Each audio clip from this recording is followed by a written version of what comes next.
Good evening, everyone, and welcome to the zoo. There's no minion with me at the moment. There should be one joining in unless he's zonked out. But it is that time to start the show, so I figured I'd send it live anyways. I'm just now plating up the last bit of my dinner, so might as well start with that. Oh, of course it is Friday, so I'm the keeper for the evening, Sanguine. But might as well start with my dinner since I'm all alone. And for dinner tonight, I have a lovely, lovely seared salmon. Got my pan nice and hot, so it got a good crisp on it. Oh, looks like I'm also going to be joined by Skep Tock here in a moment. Got a good crisp on the salmon. Then did a type of rice. This is the first time I'm using this specific variety of rice, but I've used very similar rices before. As a butter rice as the base of my dish.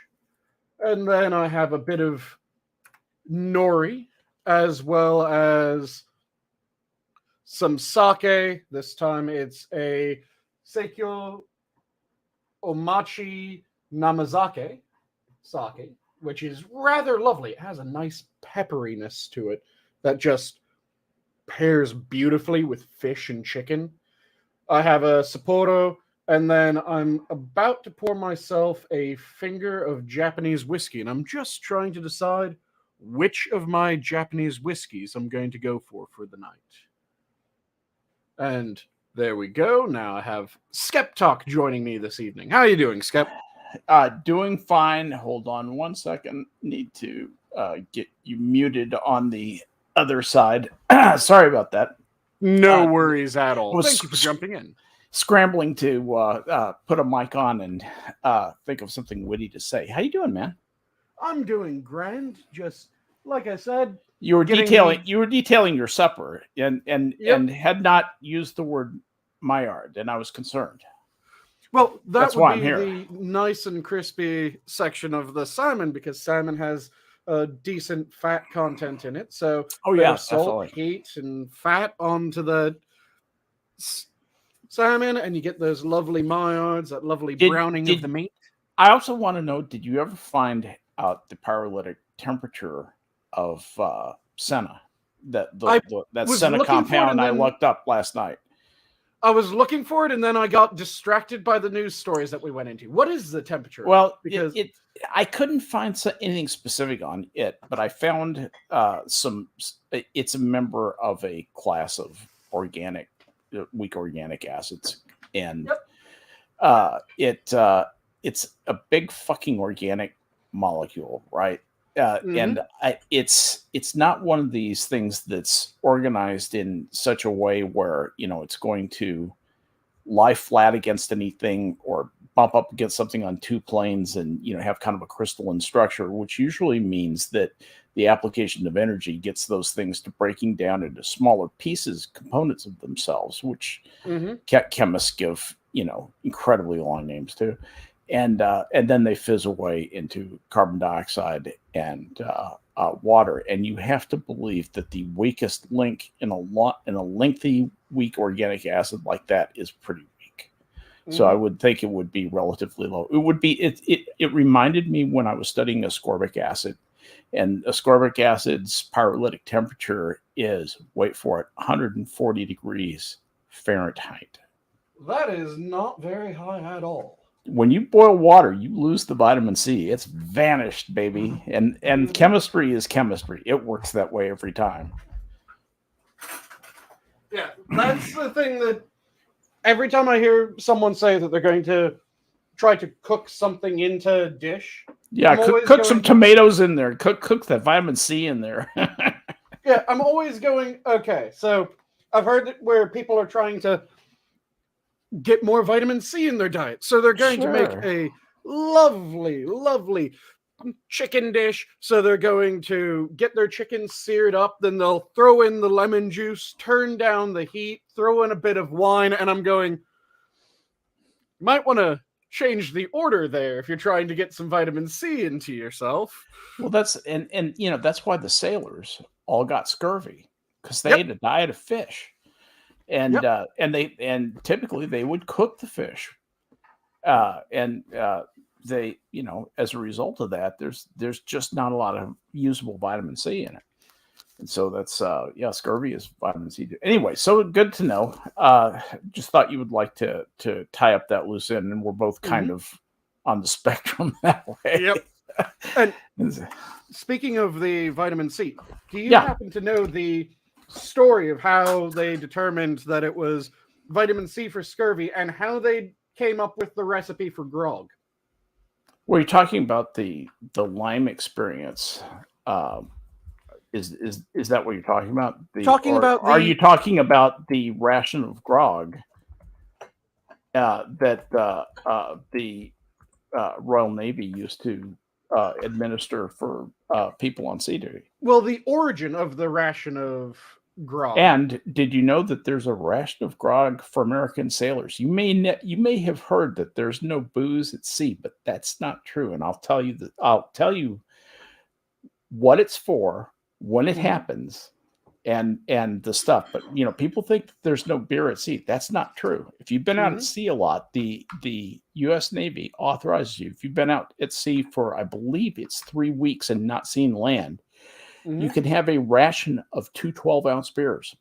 That's what you get, and you it's done in the chow hall, and they line up, and everybody, and then back on the fantail and the helo deck, guys are selling their beers because the free market. And a wise officer of the deck looks the other way. Yeah, but do you know the way that the English Navy decided that they would start issuing grog and why they started the whole limey deal? Because it traces back to one person. Oh, wait a minute. Was this the it was the surgeon, the ship surgeon, who wrote the book on at sea surgeries, like a early 19th century guy. It was a British guy. What was his name? I can't remember his name, but it was the ship surgeon and the captain that had been named to the ship. They talked to each other, and the captain was extremely anal. Yeah. So he just started getting bored at sea. So he started taking notes on everything, and he would go and talk to the surgeon, who he would figure out who of his men got sick. How long ago did they get sick? So he would then trace down, what were they eating? What is the commonality between these people having all these issues? And he sounds almost like scientific method. Yep. And he documented every single thing that his sailors did.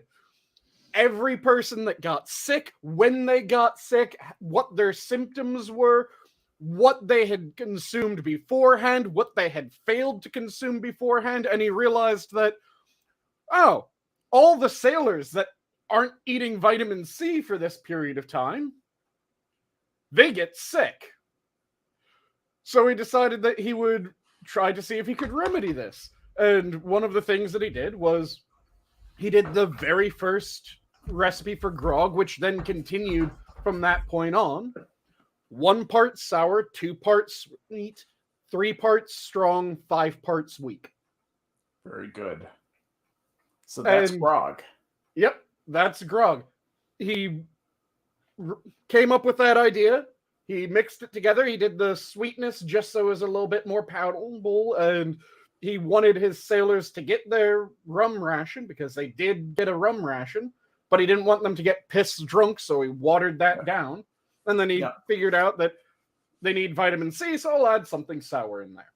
Yep.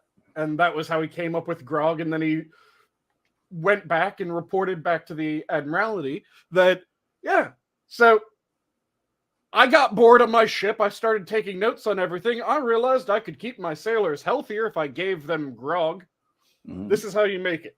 And the interesting admirals decided that not only would that continue on his ship, but they would then order that throughout the entire Navy. Now, I had heard that some that there had been disciplinary measures in the British Navy from sailors unwilling to drink their portion of lemon juice and lime juice initially when that was 1st being parceled out, as I understand it. And this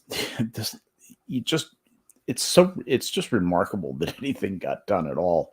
Those guys were just one step above thieves and criminals. Oh, a good chunk of them weren't one step above thieves and criminals. They were serving a sentence. Yeah, that's exactly right. I actually had 2 guys in my division who were courtroom enlistments, we used to call them. One was a decent sailor. The other one actually ended up deserting. I got to write him out of the Navy. Yeah, were you around when I was telling the story about the one guy who went AWOL just yesterday or the day before? No, I didn't hear that. What? Tell me the story quickly. So it was down in Georgia, Fort Bennington, Georgia. Okay. There was a trainee that was going through. He kind of beat the ever-living hell out of one of the other trainees, then ran off. This is at Fort Benning? Yes, Fort Bennington. Ran off into the woods around the base. And there are woods around that base. They eventually found him. They were worried that he had suffered physically from running around the woods of Georgia at this time of year. So they took him to the hospital. When they took him to the hospital, and hello, Adam, they took him to the hospital and he got checked out. Then he broke out of the hospital, stole an ambulance, started driving. That's what I'm talking about.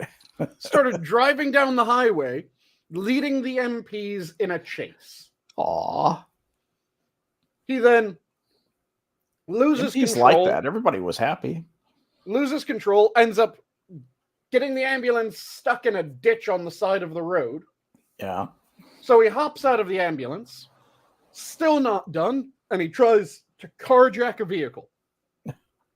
This guy had some of the worst luck imaginable because he runs up to a vehicle, tries to carjack it, and it's one of the Army's best close quarters combat instructors. Oh, really? One of the Green Beret instructors there at Benning? Because that's where that is, by the way. I believe, I can't remember whether it was one of the Green Beret instructors. I just remember it was one of their... No, let me explain. If it's an SOC instructor and he's Army, it'll be a Green Beret. Okay, so then... Yeah, unless it's specifically a Ranger evolution, it'll be a Green Beret. So then, yes. And that guy beats the ever-living hell out of the guy who's trying to go AWOL. The MPs catch up mid just absolute shit kicking that the guy is getting. They grab him. They have to call in another ambulance to get him checked out because now he's been in a crash. He's had the shit kicked out of him by a close quarters combat instructor. So they take enjoying liberty. Yeah, they take him to the... Did you enjoy your leave? They start taking him to the ambulance, and he kicks one of the MPs in the leg hard enough that it takes the MP's leg out and makes a break for it again. Of course, all the MPs immediately dogpile on top of him, give him a bit of a kicking, and then pick him back up, take him to the ambulance for him to get checked out. He gets checked out, immediately breaks free from the ambulance, starts running away again. The MPs give chase. They aren't quite able to catch up with him, so they deploy tasers on him.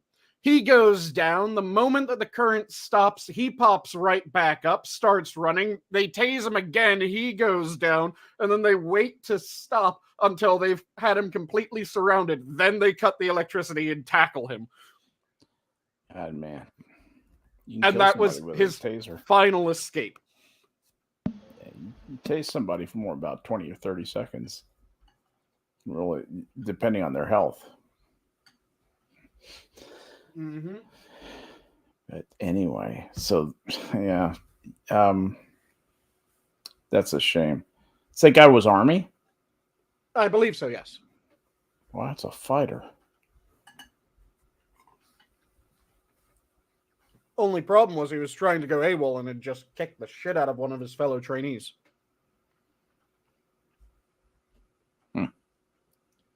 I wonder what he was studying. Is this how long ago was this? This was just this past week. I want to say it was like a day or two ago. I first found out about it because yeah. Okay, I see it. an angry cops video on it. I'm just one of his DNN. Do you know what he looks like? I have not looked at the picture of the guy. Oh, I'll share this picture. Hang on one second. Fantastic. Do something real quick. I'm expecting either a shit brick house or the tiniest guy I've ever seen. Oh my God. You're going to enjoy this. You are going to enjoy this. Let's see. Let's get that like that. And we've got ads all over the page, but I'm going to show this anyway. Let's see. Present and share the screen. Chrome a tab. And please share it. Let me click this in. He looks like a thumb. Yeah, yeah. Embegging me so that you get a real appreciation for this guy. Let's do it that way. Yeah. Yeah. He looks like an absolute thumb. He does. He looks like a thumb with a face on it and ears. Yeah. God, that's exactly what it is. That is yeah, interesting cat. He seems like a fun guy. Texas police jailed a Fort Hood-based soldier. It was Fort Hood. Okay. I thought Fort Hood. Okay, so that's going to be Army. Early Tuesday. So that was down there. I didn't even know about this. Allegedly followed up for his arrest for public intoxication by firing a shotgun locked inside a patrol car, escaping that car, stealing a nearby ambulance, then wrecking the ambulance. He was already in the Army. He said, let me double check because there might be. Part of me is going, are there two of these guys now? Hold on. Let's see. It could be. Let's see. Police reported took Patterson in custody under suspicion of public intoxication, handcuffing on his back, placing him in the back of the patrol car. Patterson reportedly escaped his seatbelt, got his hands out from behind his back, probably broke the handcuffs, opened a lock screen designed to separate the suspect from his escorts. He thus unsuccessfully attempted to free the vehicle shotgun from media report, squeezing off around the process. Failed a try at stealing the patrol car. He instead jumped into an ambulance that had responded to the call, police said. Still in handcuffs, Patterson hit several police vehicles with the ambulance before reaching route I-90 or 190. It's U.S. Route 190. It's U.S. Highway 190, where he crashed into a pole. Neither he nor anyone else was injured. Jail records show the ordeal ended with his booking at 5:30. So maybe a copycat? Or is that the same? Is that the same guy? Because it doesn't say anything about the special warfare guy. So let's go back. Let's go back here. Let me look up something really quick. I stopped sharing, and let's make sure that's that. And go back here and because the one that I first saw from Angry Cops was definitely him saying that it was Fort Benning Officer Candidacy School. Oh, really? Officer Candidate AWOL. Yeah, that is a separate one. Wow. Yep. So we have two of them that have been stealing ambulances. Holy shit. Oh my God. Yeah, this is Salem Man goes AWOL, says Army, blah, blah, blah. Without mood stabilizing meditation, Crawford said he fell apart. My mind was always foggy. I would forget everything. I was having panic attacks, all things that could happen to me when I'm not on vacation. Okay. So he was crazy. Needed medication to stay sane. I wonder why he is in the Army. Yeah, I have a feeling that it was due to recent lowering of standards that's been rampant. Maybe he's trans. There is a rather high comorbidity, as it were.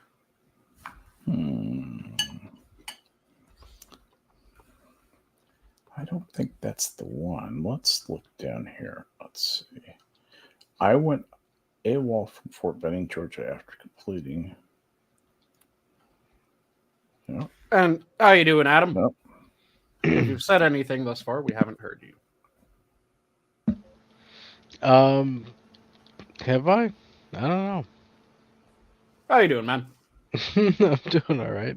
We're talking about interesting and weird stories that we've heard recently. Namely, there was a officer candidate that went AWOL that I heard about thanks to angry cops, and it was just such a ridiculous story that it was absolute gold. Oh, We also talked about the origin of grog. grog. Mhm. That The drink that I elixir made that for you guys at camping. Yeah. Elixir. Good word. What? Well, you know. Excellent word for that. Yeah. I was gonna say it's funny that you're talking about angry police because I'm playing Streets of Rage 4, and Mhm. I'm fighting some angry cops.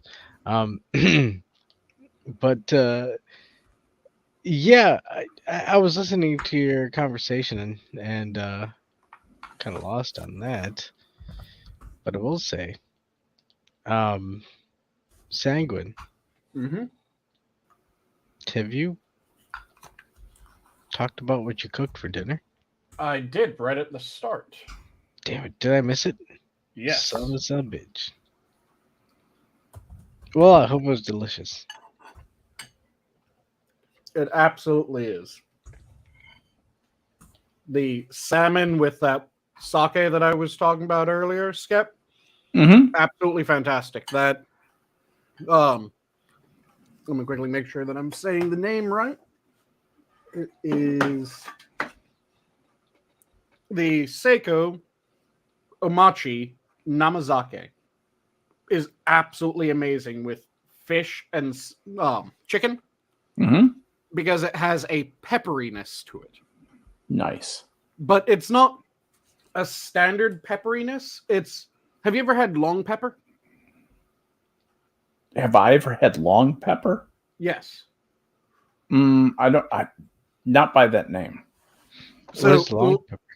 here, let me pull up an image of long pepper because that'll be easier to show what it is.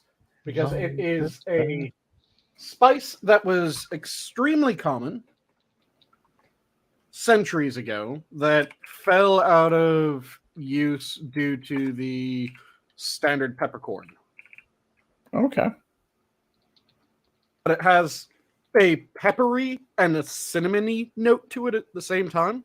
It says long pepper has a taste similar to but hotter than that of its close relative Piper nigrum, from which black, green, and white pepper are obtained. Yep. So it's like it's just a little bit hotter. It's a little bit hotter, and like I said, it has a cinnamony note to it as well. Okay. Each little granule is actually a poppy seed. Mm. They're about the size of a poppy seed, but each one is its own fruit. Yep. Okay, It's like a tiny minuscule fruit. Can I introduce a quirky question? Go We ahead. don't know. That's up to you. And it depends Well. on the question that you try to offer. Okay. Is anise, right? Anise, that Anise? like anise, Or that nephew. star-shaped like it's a seed, right? The star-shaped seed, the little anise thing. It's a star-shaped seed pod because there's several seeds within that star. Yeah. Okay, so And that this is long pepper.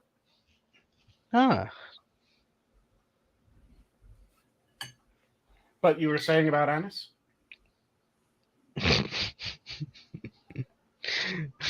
Well, I wasn't saying anything about that, but Anise, not anus.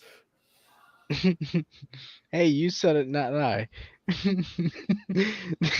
The damn it, I lost my. Okay, so that between that and cinnamon, what would be a better like ingredient to have as a cookie? Depends on the other types of flavors that you're doing, because you can do anise cookies, but I recommend only doing anise cookies if you like. And yes, Skep pulled out a picture of star anise. So, like I said, there's a bunch of different seeds. You see the seeds popped out on the side, and then it's a 8-pointed star normally. So you can get cookies that are really nice with an anise flavor, but anise is that fennel-y, licoricey flavor, so a lot of people don't like it. Hold on. Do you think that's Jägermeister flavor? No, It is it's not exactly. It's not exactly, but Jägermeister has a cough medicine-y part to there's it. a plethora of different ingredients because Yeah, it's it does. Okay. that variety of booze. The simplest version has something like 24 different spices. It has more spices than KFC. So is this what's part of licorice? Yeah. No. Well, you can make licorice flavored candy from anise. From this? Yep. Okay. But true licorice is from licorice root. Right. You can get licorice flavored candy that you can make out of anise because anise has a licoricey taste. You can also get a licoricey candy out of fennel because fennel has a licoricey taste. Absolutely, you can. So I love true the taste licorice of fennel.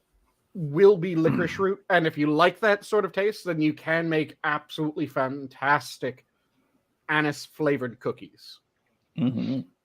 I just like to focus on what I don't like tasting. You know, what is it that I don't like? Yeah, it's this. Yeah, if you don't like anise, then cinnamon would be the far better option. And there's actually one of the Chinese mother sauces is cinnamon, anise, soy, and what's the final ingredient? I'm trying to remember off the top of my head. I can't. Let me quickly look it up. It doesn't matter. We get the idea. But You're just looking it up for you. Yes, I did the same thing. I don't know. How much more coating can you add? Oh shit! Specific Chinese mother sauce is used a lot for the ducks that are that lovely deep brown that aren't the Peking duck style duck, but just those lovely boiled, hung, and then dried and roasted ducks that you can find in a lot of Chinese markets. That brown color comes from the mother sauce, which is this deep, deep blackish brown.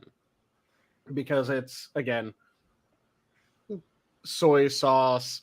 Oh, it's sesame oil. Sesame oil, soy sauce, cinnamon, and anise. So it ends up with this deep blackish brown. Okay. Have either of you ever heard of Cane's chickens? As in Raising Cane's? Yeah, I thought he was just an economist. Raisin Cane's? Yeah. Yeah, Raisin Cane's. Yeah. Is that a thing? Raising Cane's? Yeah, it's like a mile and a half from me. Do you have it out by you? Skep? What's that? Raising Cane's. Raising Cane's? No. Down here, this area is dominated by the Arkansas chicken producers, specifically Tyson's. In fact, my first wife was engaged briefly to one of the Tyson's sons, and she broke off the engagement. Oddly enough, she was from Hope, Arkansas. We were married in Hope, Arkansas, as a matter of fact. Okay. I guess there was no hope there. There wasn't, not in that marriage. Oof. You could have gotten far more money from him than you. Mm. Actually, my first wife went to school with Bill Clinton. He was in the 5th grade. She was in the 2nd grade, but they were in the same elementary school for a couple of years. Hold on, is that why the marriage didn't happen? Because well, it did happen. That was the unfortunate thing. Oh. No, but I tried Raising Cane's for the first time today, and holy shit, this stuff is like crack. Yeah, I've heard that Raising Cane's is very good. Dude, there's like people lining up around the spot. I saw that with like Chick-fil-A, and I kind of goofed on it. Chickens don't have fingers. It's weird. That's all they sell is chicken fingers. Oh, that's why they don't have fingers, because this company has all the Raising fingers. Cane's is just harvesting all of them, yeah. They're harvesting all of them. Harvesting the fingers. And then, hold on, there's this thing called Cane's sauce. And I'm sitting there, I'm like, what the fuck is in this shit? I don't know, but it's called Cane's because it was named after this guy's dog. And if it's Cane, the dog's, if it's Cane's sauce, I might have some concerns. Well, hopefully it's not a white sauce, is what you're saying.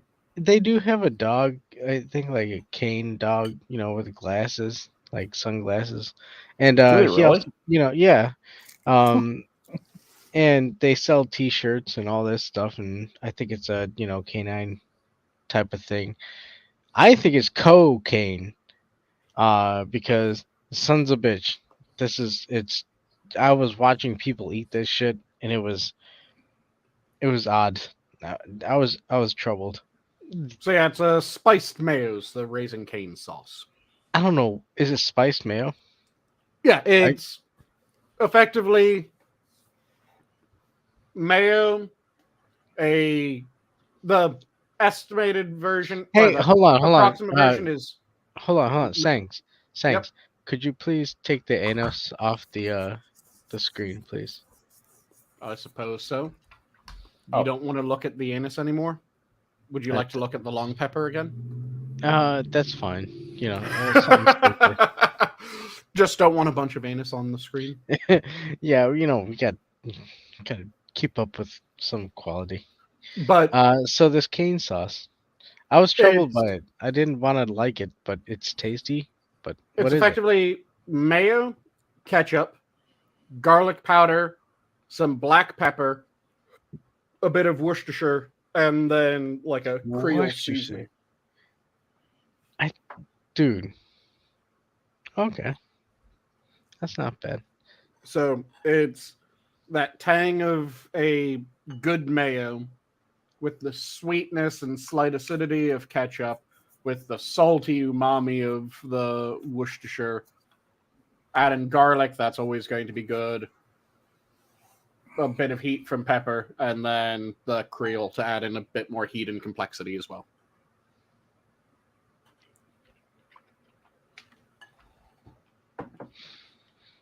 Yeah, see, that's why I like talking to you, Sanguine. You fucking break down what a dish is.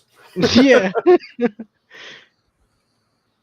At least enough so that I can understand. I don't know. Everybody else, that's your deal. But for me, yeah. Fuck yeah, Sanguine. I'm looking at this recipe for this mother sauce. Oh shit. Mm-hmm. 5 tablespoons of peanut oil, 16 thin slices of fresh ginger, 5 scallions trimmed and chopped, 7 tablespoons of regular soy sauce, but wait for it, 1 tablespoon of dark soy sauce, that kind of essence of soy sauce stuff. Yep. And then 1 cup of, if you just happen to have it around, Shaoxing rice wine. Oh yeah, I have 4 bottles sitting on my shelf. You can usually find that at a decent liquor store. Yeah, you can. Half a cup of caramel. See the recipe for sweet soy sauce, Chinese mother sauce number 3, or rock sugar to taste. Boiling water as needed, and optional 3 whole star anise or half a stick of cinnamon. That just sounds like an amazing sauce. Oh yeah, because I like soy sauce, and the soy and ginger. My God, they go together so well. Like I said, if you've ever had one of those hanging birds in a Chinese market, where it's that deep, deep brown skin on the bird. Mm-hmm. And I actually had that in Bangkok, in Thailand. Yep. Yeah, it's done throughout China, throughout Southeast Asia. We took a break from the black crab for like one night. Mm-hmm. And it's just this really fantastic flavor to the bird when it's done that way. Because what they do, like I said, they will effectively braise the bird in the sauce.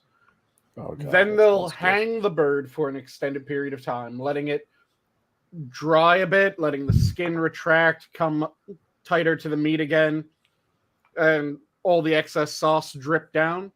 Mm-hmm. Then they'll braise it again, then they'll hang it again, and then they'll roast it before serving. So it's this strange thrice cooked poultry, which sounds like it shouldn't work anywhere near as well as it does. Yeah, poultry is not a sturdy meat. Mm-hmm. It's not like beef, you know. Yep. It comes apart a lot more easily. I'm surprised that the chicken stands up to it. Mm-hmm. Because part of the delight of eating chicken is the delicate texture of the meat. Yep. And that's why the hanging steps in between are so important, because it allows it to firm back up a bit. Yeah. And it's just fantastic. I have to think that the firming up is more or less desiccation, right? Slightly, yes. Curious custom. I'll bet it's amazing though. I mean, these recipes that get perfected over 300 or 400 years, generally, they've tried all the wrong things. Mm-hmm. They've tried all the things that won't work, and they figured it out. So I'll bet it's amazing. And there's some of them that make perfect sense how they came about, and then there's other things that I see that people eat around the world, and I'm going, okay, this had to have started as a means of execution, and then someone didn't die, and they went, wait a second. Like, you can't tell me fugu popped up organically in any way other than, so we found out this thing kills people stone dead. Let's use it for execution. Okay, so first person comes up, shave off a bit of fugu, have them eat it, they die. Second person, shave off, they die. Third, dead. Fourth, dead. Fifth, they didn't die. Try it again, they still didn't die. Cut Might have a data point. They die. Another data point. Yep, exactly. Because how else do you figure out this thing will kill you? Unless you cut it in this extremely specific fashion. And then it's delicious, and it kind of numbs your tongue for a moment. Yeah. It's a good feeling. Because I know if I just watched 4 people die in front of me because it was cut slightly wrong, I'm not going to be the person that goes up as the 5th person and goes, I'll have a piece.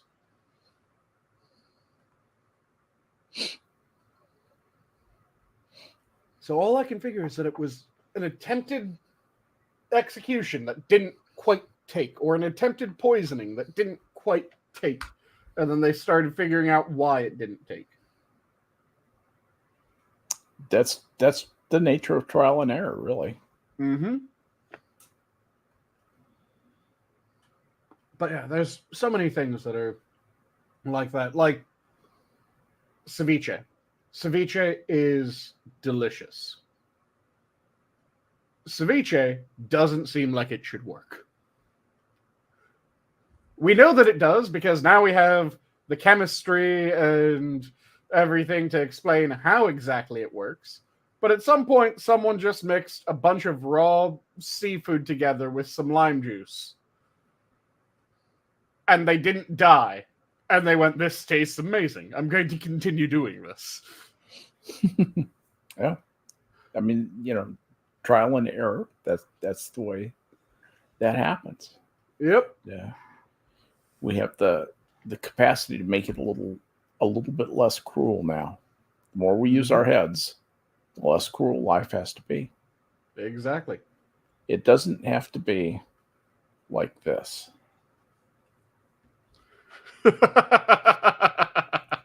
Nice.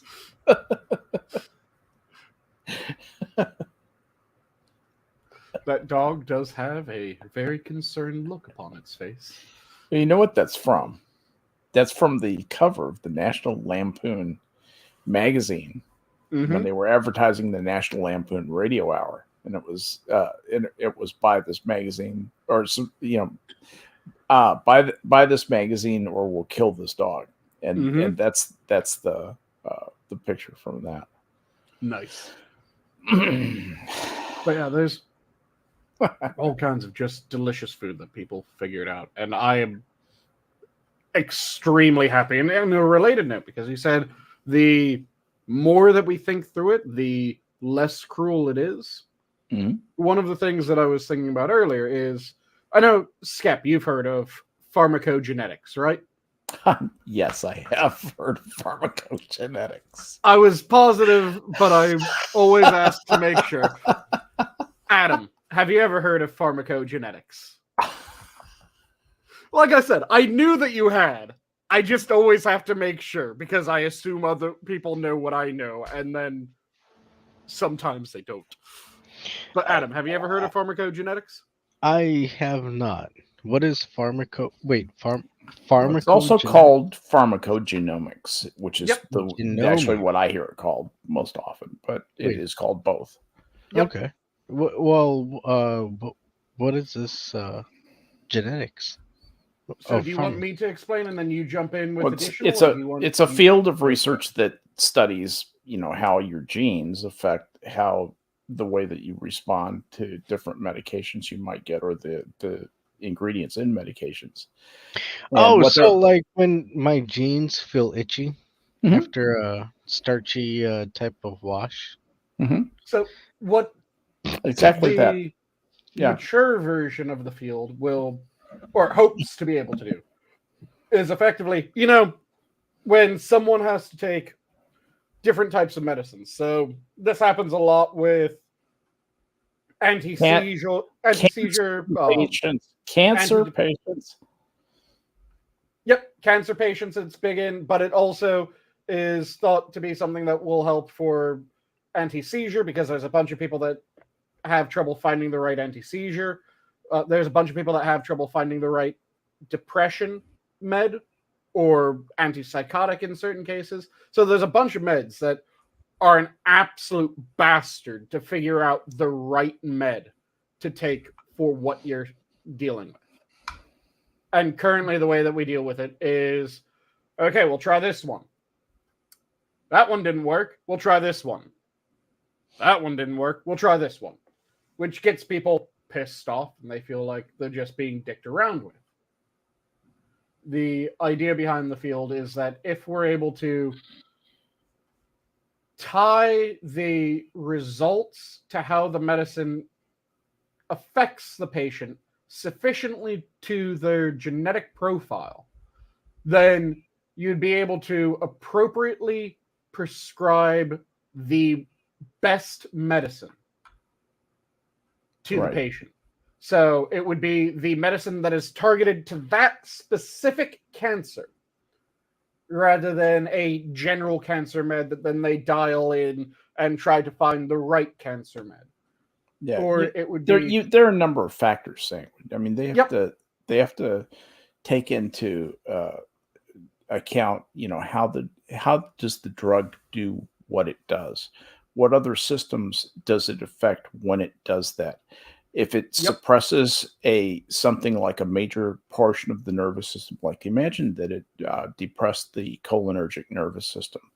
Okay, so anticholinergic side effects, you can't spit C or P. So what does that mean? Well, it means that the body's getting rid of water. What follows water, Sanguine? Salt. What's salt made out of? Sodium. What follows sodium, Sanguine? Potassium. Potassium gets exchanged. And calcium and all kinds of shit. Well, yeah, the problem is that when the sodium leaves, it's exchanged for potassium. And that's when you start to get in trouble with muscles, and the heart is a muscle.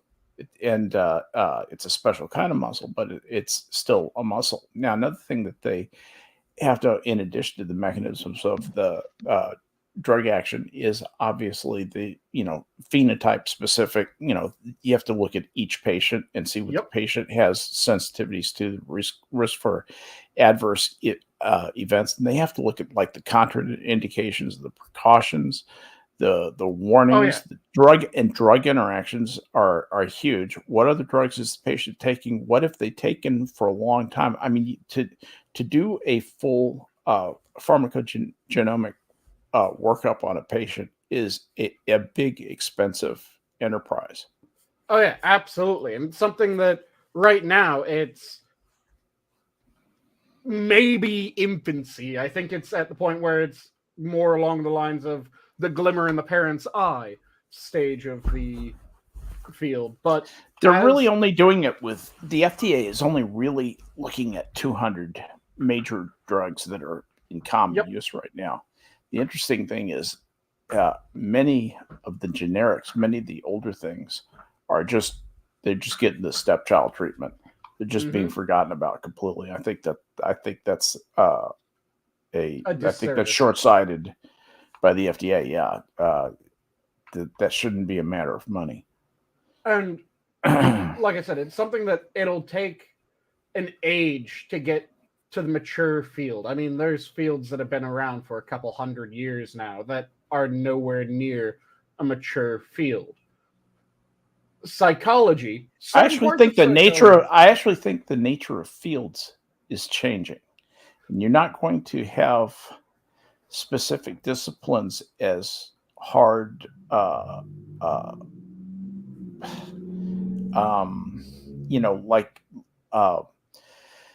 barriers to people wanting to get into a particular part of academia, for example. I think that the way that we reference and make available knowledge and use knowledge is going to change. You're not going to go to an expert who's going to tell you how something works. You're going to go look it up yourself.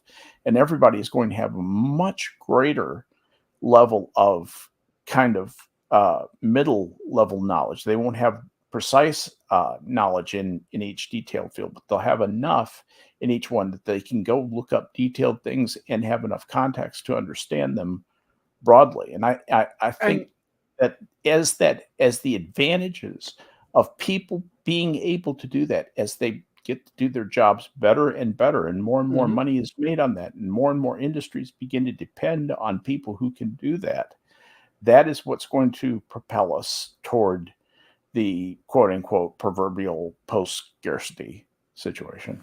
I agree in large part, but what I would say is that there's certain fields that are blurring the boundary more and more.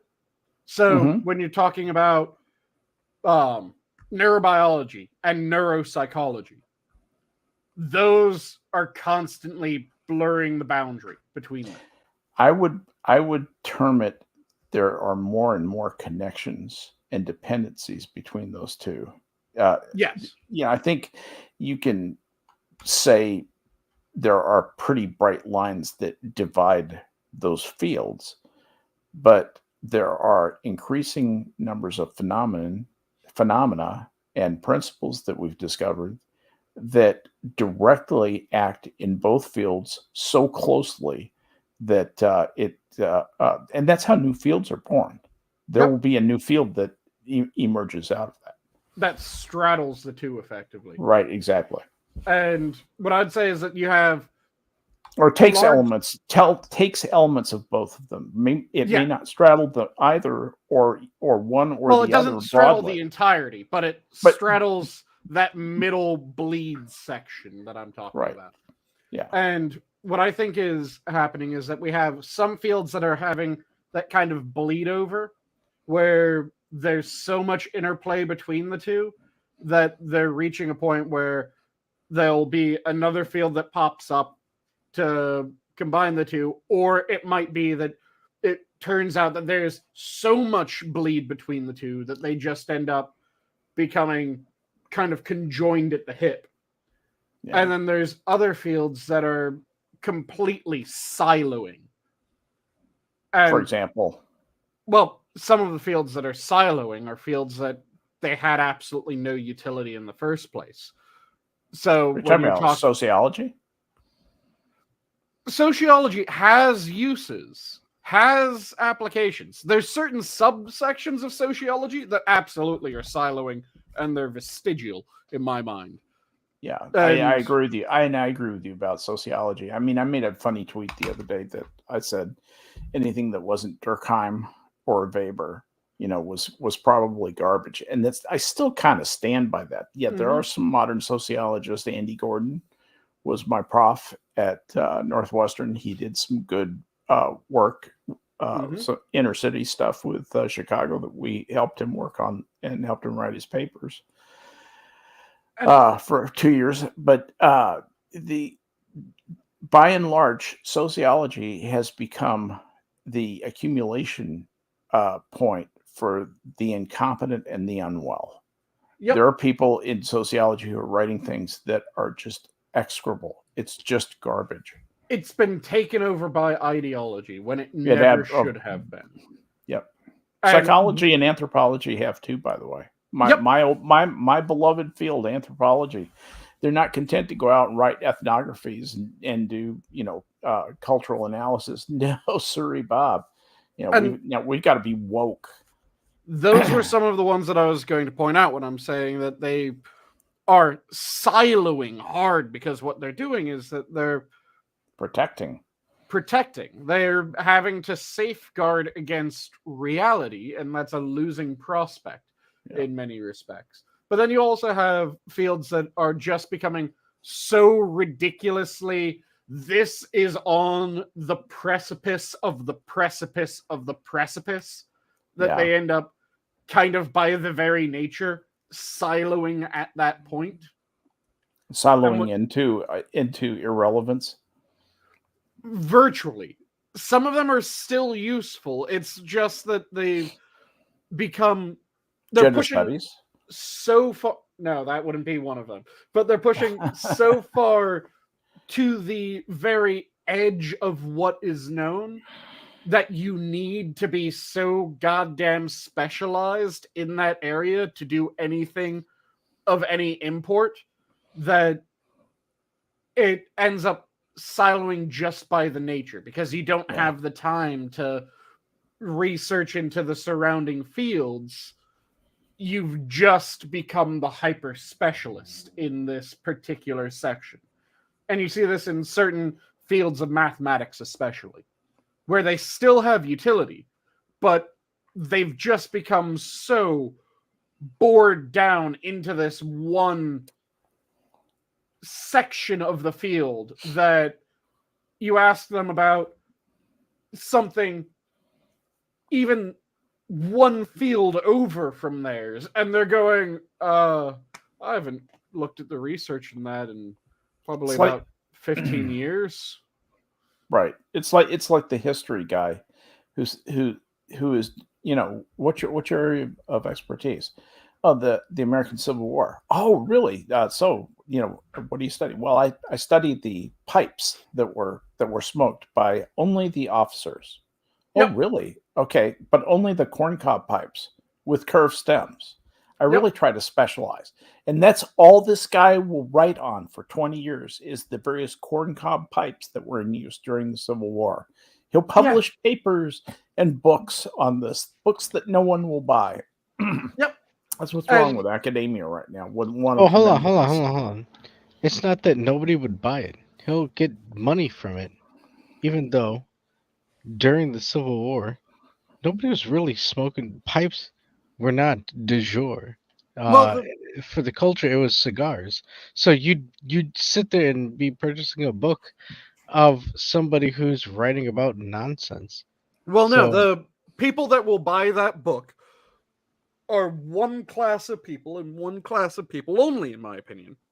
And money launderers. Oh, wait, no, those are the students that are currently taking his course. The students that are currently taking his course will buy those books, and the universities that teach comparable courses will buy those books and force their students to buy those books from them, which is one of the major issues. And there's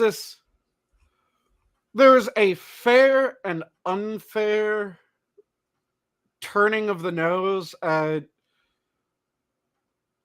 books about research, books about science that are written to be engaging enough to be picked up by people outside of university.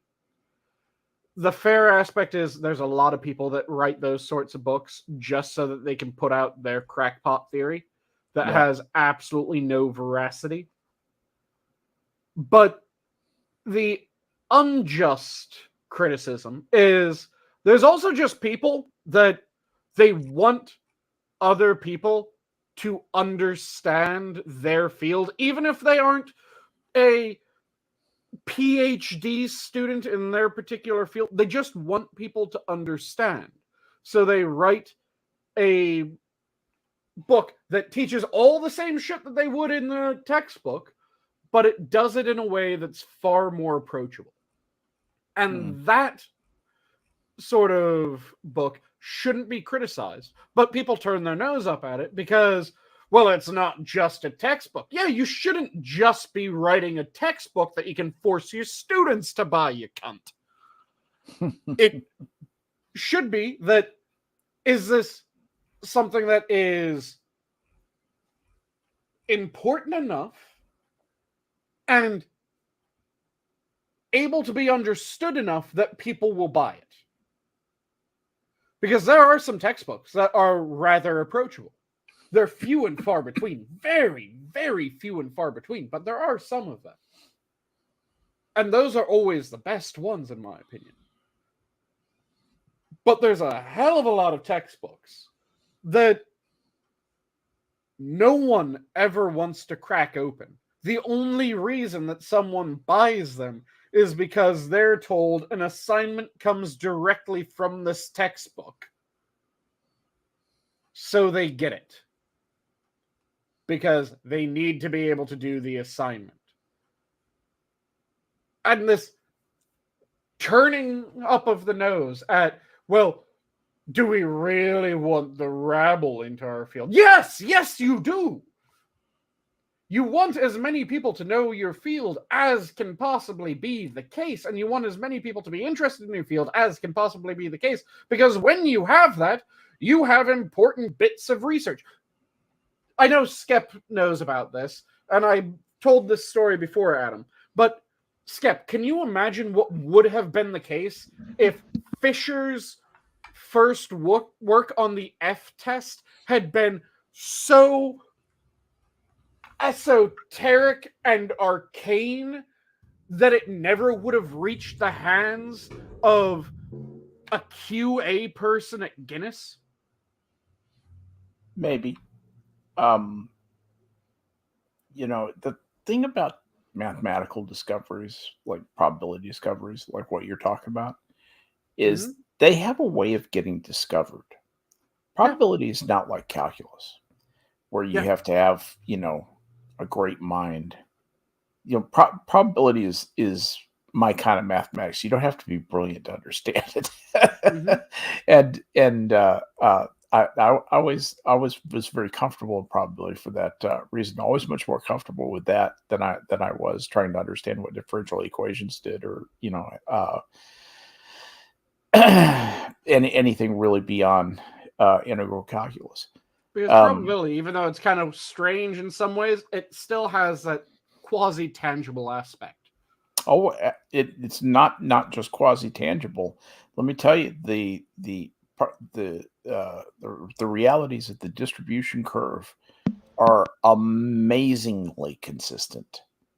Oh yeah, I'm just saying quasi-tangible because there will be the Bayesian statistics versus the traditional statistics argument that could pop up, where traditional statistics has to have this very strange verbiage in order to be accurate, whereas Bayesian statistics, they will say R should be the one that predominates because of X, Y, Z, and we don't need this very strange verbiage. But here's... Hello, Uzi. Sorry, Uzi just popped in, and I noticed that right at the end of my. How you doing, summary. Uzi? Yeah, that's true. We could drill down into mathematics, talk about probability densities and stuff like that if you want, Mhm.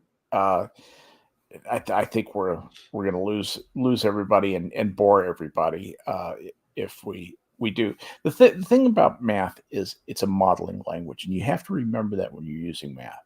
Mhm. Math is a modeling language that is amazingly robust and amazingly versatile, and you can do things like take the Bayesian hypothesis, as opposed to the traditional distribution hypothesis, and see which one fits what you're trying to understand about what your environment. You have. I don't think of them as one tool being good and one tool being bad. I think of them as being two different tools. Yeah. And there are two different tools that have kind of an overlapping purpose to a certain degree when you're talking Bayesian. Very overlapping. Yes. More overlap than not overlap. Yeah, exactly. By my lights.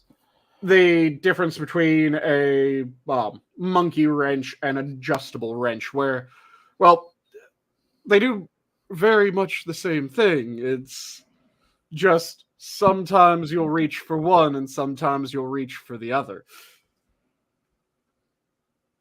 Exactly. Sometimes you need a Phillips head. Sometimes you need a Roberts head. And one of them is kind of ranting. Or ranty. Nice. Indeed.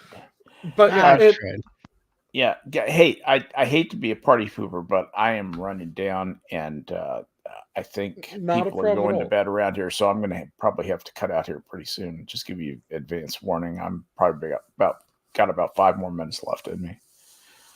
Copy that. When you need to head out, just give a shout. I'll let you do your parting words, and then we'll continue on from there. Sound good? That sounds good. Thanks, bud. Thanks for understanding.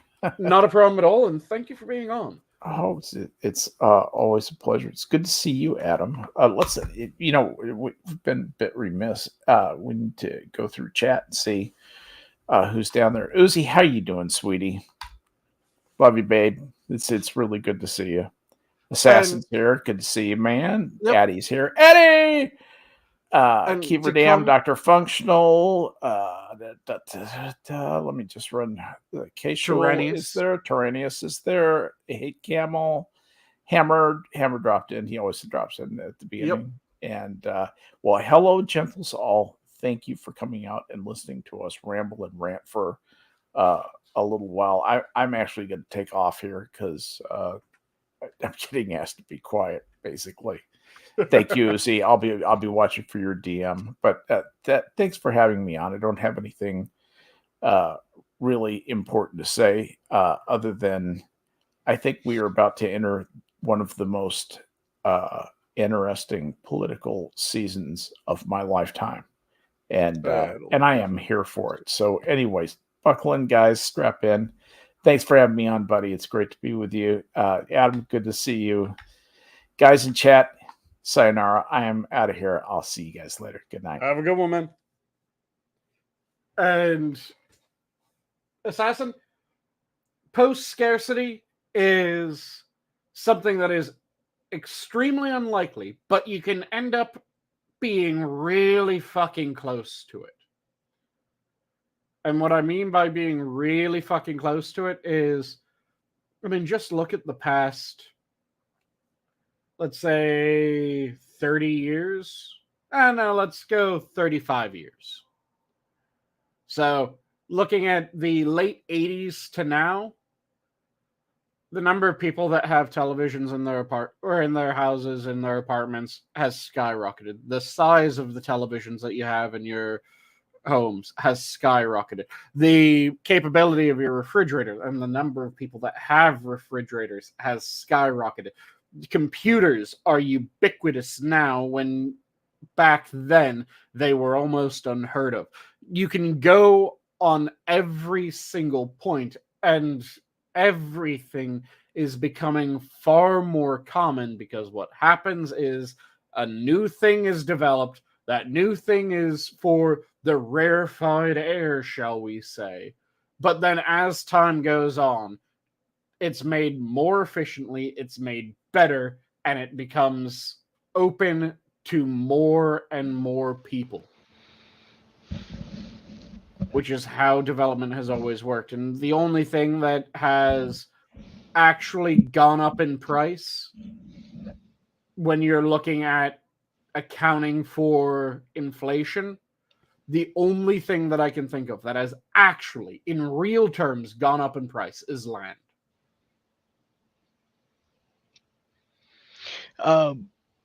So what I missed? Well, we were talking about a bunch of different fields of research and how some of them are siloing, some of them are kind of blurring and merging in an interesting fashion, potentially going to pop up new fields of research. I just talked about the idea of post-scarcity, where we'll never get 100% post-scarcity. At least, let me rephrase it. I don't think that there's any foreseeable way that we'll reach a post-scarcity. We can get really fucking close. I could be wrong in this, but that's what I feel off the top of my head. That, yes, true post-scarcity, almost a rarity. Localized post-scarcity, absolutely possible. But true post-scarcity, I don't think so. Yeah, at some point you're gonna hit a mark in there. Oh, shit. I haven't seen that story as of yet, Assassin. When did that happen? What? Apparently, there was a New Jersey Republican councilwoman who was murdered on her doorstep, Oh yeah, and the police are calling it a targeted killing, so an assassination. Yep. Yeah, we got assassinations and Chinese spy balloons. Like Yep. all sorts of fun stuff's going on. The Chinese spy balloon, they don't want to shoot down because they're worried that the debris field will be sufficient in order to impact people. And I'm trying to figure out how it's a balloon. So how much equipment is this goddamn balloon carrying? The debris field would be substantial because, well, no, it's absolutely carrying equipment. If it's a spy balloon, it has to be carrying equipment. First off, it's holy shit. Nobody gave a shit when it was Roswell and they said it was a weather balloon. But next we're gonna say it's fucking swamp gas or some bullshit. This one's actually a spy balloon, though. We've No. Yeah, it's been going on for a couple of days, and actually, I think there was some video going around where it looked like it might have been shot down. So I don't know. All I can say is, yeah, but the size of 3 school buses, Assassin, if you rupture the balloon, causing it to fall, the debris field wouldn't be enormous. The debris field would be 3 crushed school buses. And a shit ton of material. But that material would be balloon material rather than metal and shit like that. Which is why I'm going, the debris field would be too great? No. Puncture the fucking balloon. And are you honestly telling me that we don't have any aircraft that could snag it? Right? Like, just catch it, and then if it's just a balloon, you would think you can be able to down it fairly nicely. But it's a balloon with hold on. That being said, it's a foreign country flying some surveillance, a fucking apparatus above our airspace for a couple of days now. Yep.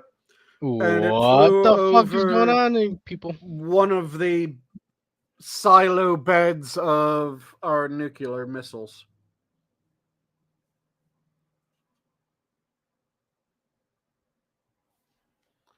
But yeah, their justification confuses me why they aren't shooting it. Yeah, helicopters don't exist, though it might be a sufficient altitude that helicopters would have issue, but we have a fuck ton of different types of aircraft. And we have some that can go high, we have some that can go low, we have some that can go middle. We have variety for fucking reason, people. And shit, if we're looking at it and we're going, well, we would have problems sending any standard aircraft up. You're telling me that we can't make a balloon that's sufficient to snag that balloon? And then start releasing the air from that balloon? I think we should start the balloon wars. We can't get a fucking robot arm? Is that what you're telling me? A robot arm with a pin just...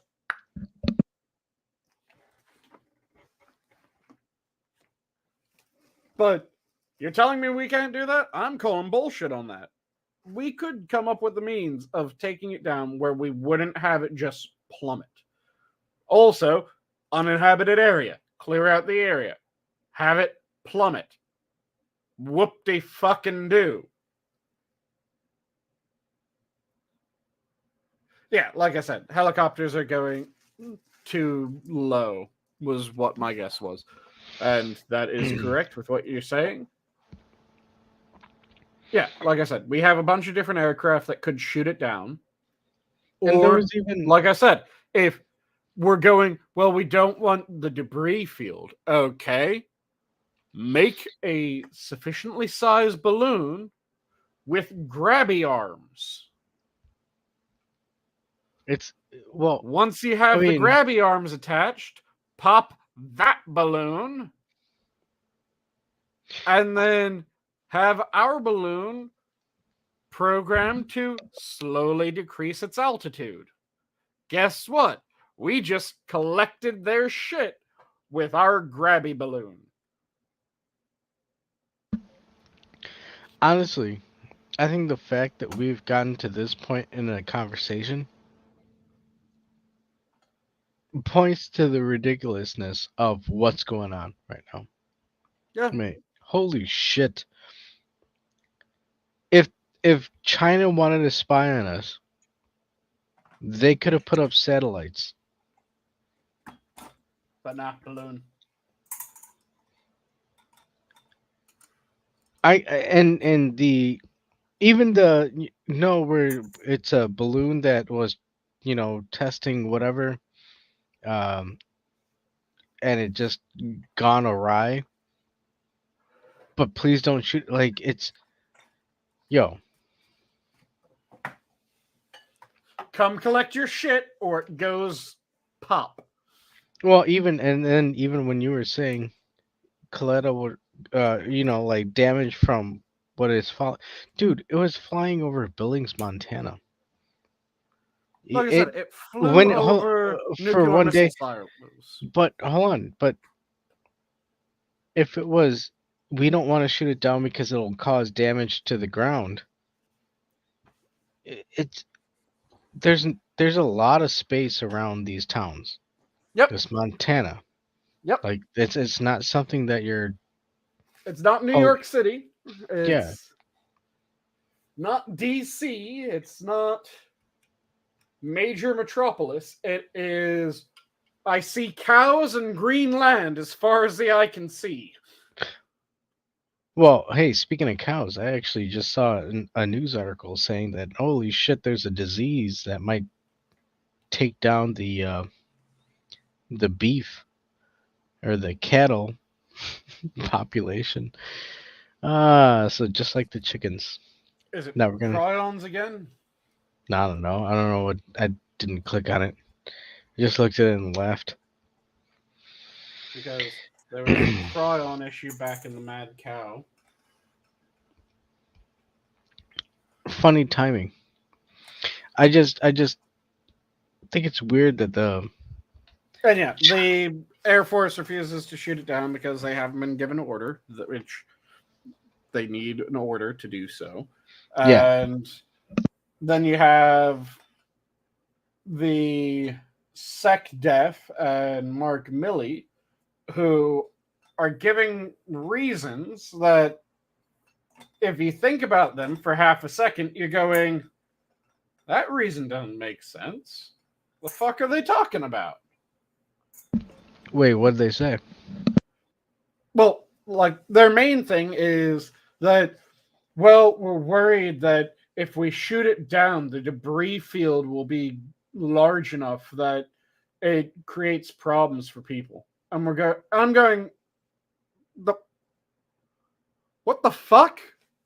We aren't saying just blow the entire fucking thing up mid-air. I'm saying pop a balloon. Pop a balloon, the shit falls, it creates a bit of a crater when it hits the ground, and it's done. Clear the fall area and a surrounding area around it. Done, I mean, dusted, no issue. well, hold on. It's a balloon, right? So it shouldn't be able to carry a whole lot of weight, right? Well, no, it's a massive fucking balloon. Think Well, about it. Think of it like a Zeppelin, Adam. no, yeah, but even a Zeppelin, like the Could whole carry point a of fuck ton. the Zeppelin, Zeppelins could carry tons.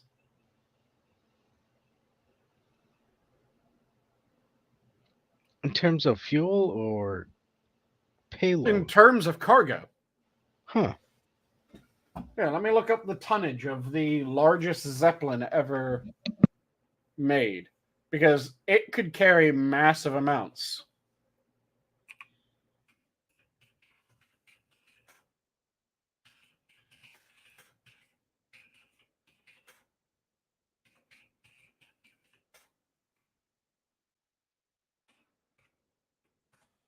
How much could the largest Zeppelin carry?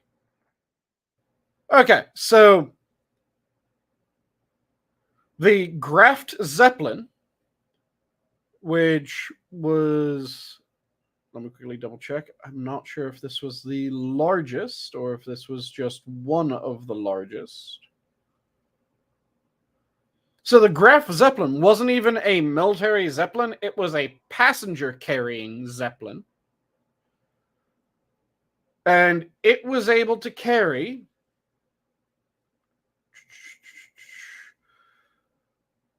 let's see, that is almost 100 tons. It's able to carry 96 tons.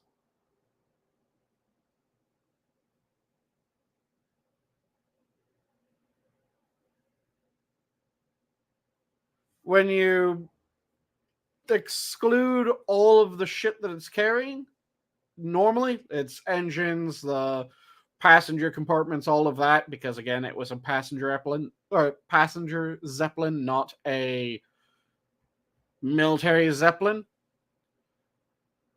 It was still able to carry that's 16.5 tons.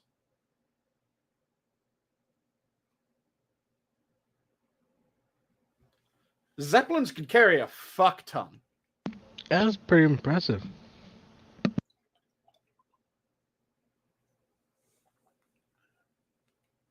Yeah, Zeppelins were impressive as hell, which is why I'm slightly pissed off that we just gave up on Zeppelins. Because I kind of feel like we should have fucking air cruises.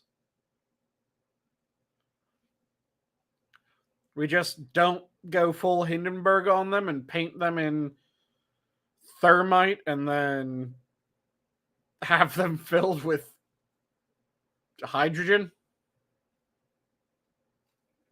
That'd be my opinion.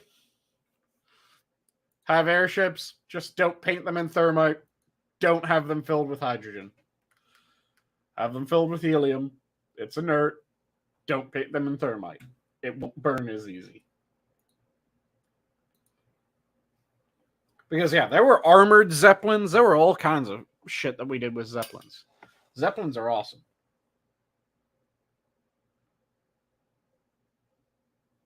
We just gave up on them for reasons.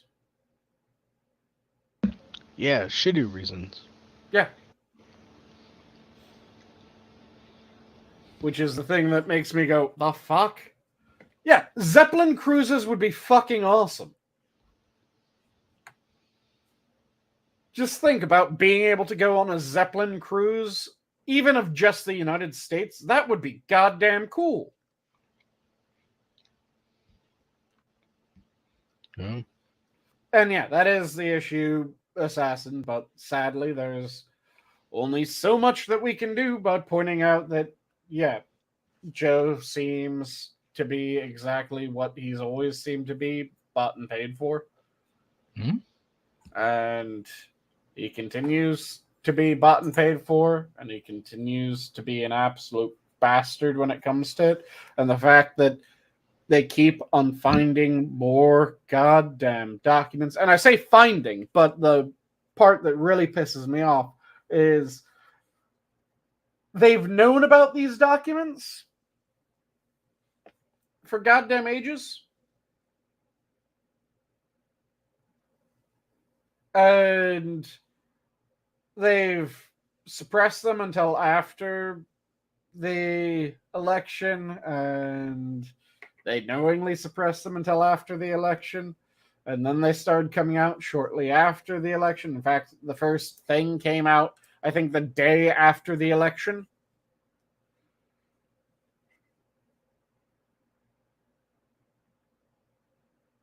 Because they knew that it would look bad, and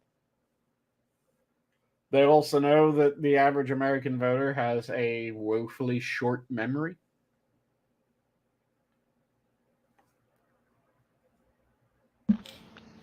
Yeah, pretty short memory. I've already heard people refer to gas being as expensive as gas is that's just how it is. Yep. No, we didn't have it this way 4 years ago. What the fuck do you mean that's just how it is? And it's because we've had so many people convinced that they are completely absolved from their status how they are right now. That they're having that forced upon them by other people. No. You have a massive amount of control over who you are, over where you are. And people need to realize that again. Yeah, a lot of people need to wake up. Yep. And not a go woke, go broke type of thing, but yo, for real, right? Wake the fuck up. Mm-hmm. Take a look around you and see what's going on. It's just infuriating. And we covered the absolutely fucking evil story yesterday. By the absolutely fucking evil story, I mean, you heard about this one, right, Adam? Where it was the two guys that adopted children, specifically to do horrendous acts to them. Oh, yes, I know this. And they adopted specifically children from a Christian adoption agency. And they adopted specifically children with special needs from a Christian adoption agency. One of them was a government employee. The other was a teacher.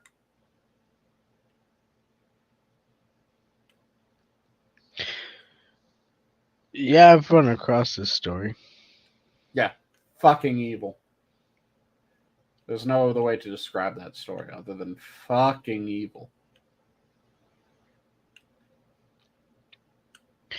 Yeah, and even worse is the people who don't even want to acknowledge it. Mm-hmm. And just how many things in the system had to break down. Because when you adopt, there's supposed to be people that come to your house frequently and check with your children. Hey, they aren't touching you. Hey, they aren't abusing you. Hey, you're being treated nicely, right? I wish Jenna was on for this, because Jenna would be able to give firsthand info on this. From everything that I've heard, if you're fostering or adopting, there's frequent visits, at the very least early on, from child services, making sure that everything's above board and that nothing's happening to the children. Yeah, I'm pretty sure she's gone through a couple of checkups. Yeah.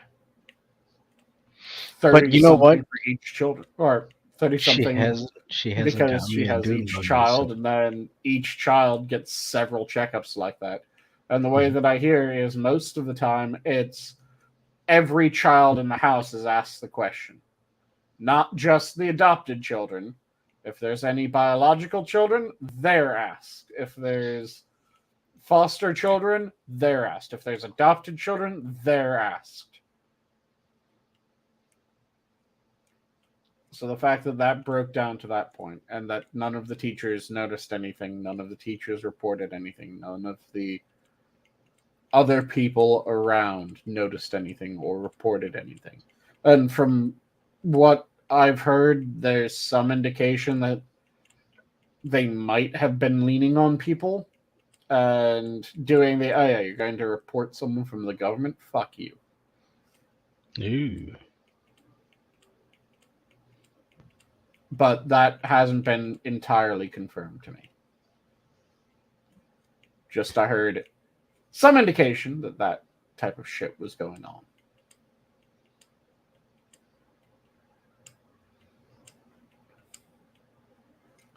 Yeah, to relate to what you just said, Assassin, I'm not going to read that out loud just because YouTube. But the thing that I've been wondering for ages with how everything's going on is back in the 70s, 80s, and 90s when this shit was happening, there was a reason why a lot of people started thinking about like Death Wish and shit like that. And why there was the what was the name given to the guy on the New York subway? Do you know the guy I'm referring to, Adam? The guy who was jumped by a bunch of toughs with screwdrivers that meant to stab him, and he shot them before they stabbed him. No. This was in the late 80s, early 90s. They tried to charge him with a race-based crime, but everyone got pissed off to the point where they dropped it.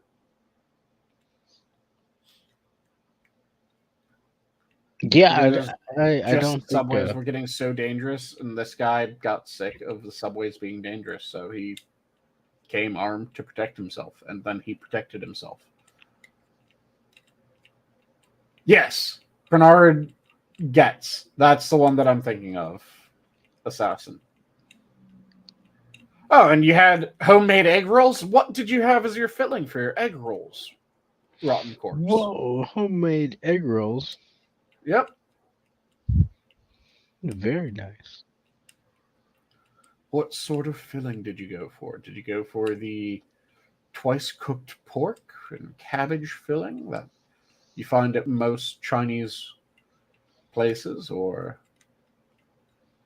Okay, so it was mid 80s that the shooting happened in 1984, and it was the end of 1987 when the trial finally was killed. Dude, I was born in 84. You don't remember things that I remember even though I wasn't born yet? No. This is the problem with my memory. There's shit that I remember hearing about that the timing doesn't quite make sense. What do you mean? Hmm? What do you mean? Well, I remember hearing about Getz when I was younger. I've heard about him since several times. I know. So, you remember Fraggle Rock, right? Yeah. So, do you remember when Fraggle Rock went off air? Kinda. Like the 90s, right? Yeah. Early 90s? Mhm. So, do you remember Fraggle Rock's theme song? Dance Your Cares Away, Worries for Another Day? Let the let's see, it's Dance Your Cares Away, Music's for another or work worries for another day. Let the music play down at Fraggle Rock, and then it's the hardworking ones that's Work Your Cares Away, Music's for Another Day. Let the Fraggles play down at Fraggle Rock. That's the theme song, right? Yeah. It went off air in the early 90s, right? Mhm. So I was born in 90. I remember Ooh. this theme song.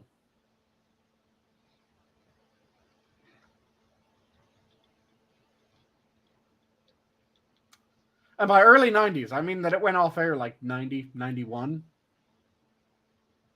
I remember this theme song. Complete with the fact that it's Dance Your Cares Away, Worries for Another Day, Let the Fraggles Play, down at Fraggle Rock. When, yeah, that it wasn't on air when I was growing up because it had gone off air when I was born, effectively. So how'd you know it? I just know it. And I have vivid memories of it.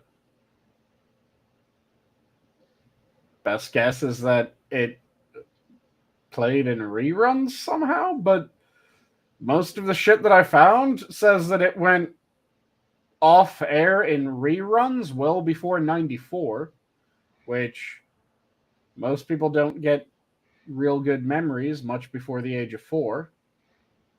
Hmm. I mean, I think it started off as an HBO thing, and then Which it I went didn't have to HBO either. yeah. Well, I mean, I Because didn't have it started as non HBO, then it went HBO towards the midpoint and continued as HBO until the 90s. Was it? I thought it was HBO first, and then it went My to. family never owned VHS copies of Fraggle Rock. Hmm. That was the other thing, that it could be reruns, and like I said, a lot of what I looked into, Fraggle Rock. Yeah, I never had HBO Assassin. So if it was on HBO, I never had it. Then it was reruns, which most of the reruns I saw, any mention of that pretty much went off air by Yeah, 93, 94. I think it went syndication at some point. Um, where you can see it on like CBS or NBC or something like that. But yeah, no, yeah, I think it started on HBO. Because I think that was the only way that Jim Henson could fund the the production of it, because nobody wanted to do something like goofy little Fraggle Rock people. And Fraggle Rock. he also wanted to do he wanted to do it as like an educational type of thing. And Which it kept certain notes of that. yeah, no, yeah. And it was like a neutral educational thing, you know. Yeah, It wasn't like any sort of way. It was just uh it was a Sesame Street plus, so to speak. yep. It was all about the importance of wonder and exploration and Yeah. actually experiencing things yourself. But yeah, I didn't like the giant people that would chase the Fraggles. the ones that were effectively Sweetum's cousins. Yeah. The king and queen, and then the dopey prince guy. Mm-hmm. Ooh, a Fraggle.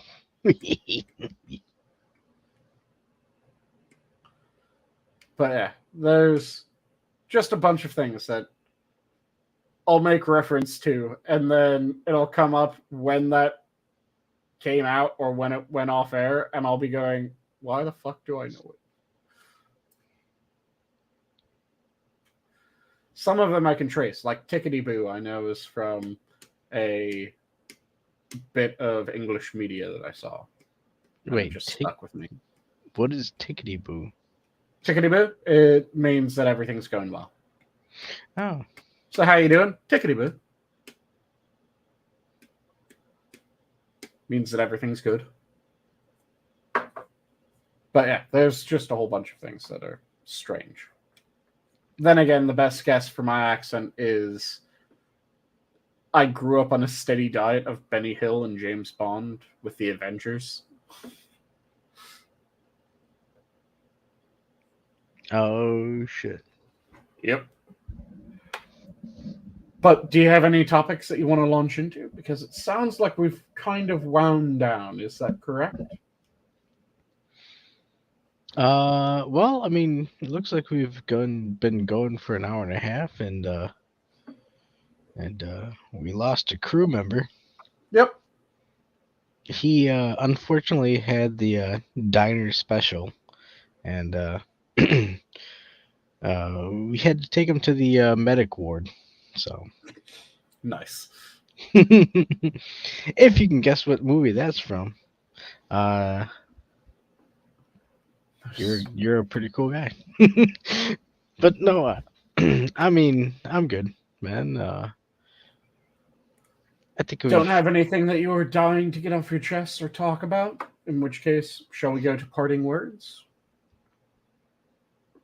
yeah, I think parting words is adequate for this moment. Copy that. So, what do you want your parting words to be? Okay, parting words. It's Friday. So well, you know what? I hope everybody had a good evening this evening.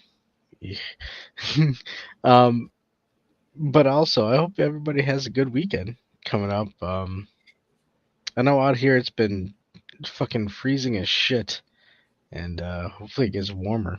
But for everybody else out there, uh, Well, it got a bit warmer for me today. It got up to 3 degrees Fahrenheit. shit. What's with this? Well, you know the East Coast is gonna get hit this coming days. So Yep. oof. I've been at like -15 for a while. I cannot stand this cold shit. But I still have my balcony door open. I've just been relaxing. but I hope everybody has a good evening and a good weekend, and God bless, and I love you all. Copy that. And I'll leave off with my standard of if you're passionate about something, make sure that you devour it. Don't let it devour you. And with that, have a good night, all. The zoo is closed. Like. Good night. Now I click this and I see how long it takes to actually